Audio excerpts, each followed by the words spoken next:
গাড়িবহরটি এত দূর এসেও কিন্তু খুব ধীর গতিতেই বিমানবন্দরের পথে আসছে। যদি বলি যে ৮টার পরপরই কিন্তু এই গাড়িবহরটি ফিরোজা থেকে রওনা দেয় এবং তারপর এখন বেজে গেছে ৯:৩০টারও বেশি। এই ৯:৩০ দেড় ঘন্টারও বেশি সময় ধরে বিমানবন্দরে এসে পৌঁছাতে পারছে না এই গাড়িবহরটি। নেতাকর্মীদের উপস্থিতি এবং নেতাকর্মীরা রাস্তার দুধারে দাঁড়িয়ে যে ভালোবাসা জানাচ্ছেন, সেই ভালোবাসা ঘিরে রয়েছে বিএনপি চেয়ারপারসন বেগম খালেদা জিয়াকে।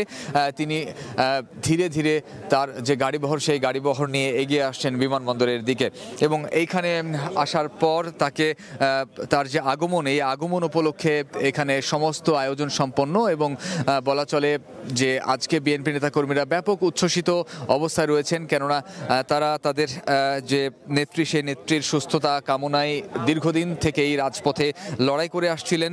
যে লড়াইয়ের ফলশ্রুতিতে তারা বিভিন্নভাবে রাজপথেই নিগৃহীত হয়েছেন।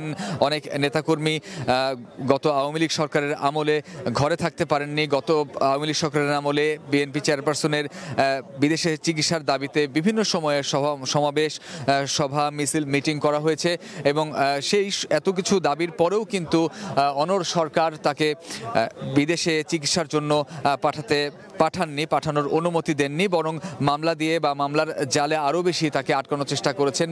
সাজার মেয়াদ বাড়িয়ে সেটি আরও জটিল প্রক্রিয়ার দিকে নিয়ে যাওয়ার চেষ্টা করেছিলেন। তো আমরা আজকে যেটি দেখতে পাচ্ছি যে সেই সব ষড়যন্ত্রের অবসান ঘটিয়ে আজ বিএনপি চেয়ারপারসন বেগম খালেদা জিয়া আর কিছুক্ষণের মধ্যেই লন্ডনের উদ্দেশ্যে রওনা দেবেন। লাখো নেতাকর্মী উপস্থিতিতে আসলে সড়ক দখল হয়ে গেছে। যদিও বিএনপির পক্ষ থেকে বলা হয়েছিল যে সড়কে যেন কোনো ধরনের বিশৃঙ্খল পরিস্থিতি তৈরি না হয়, সেই ব্যাপারটি নেতাকর্মীরা যাতে খেয়াল রাখেন, কিন্তু শেষ পর্যন্ত সেটি সম্ভব হয়নি।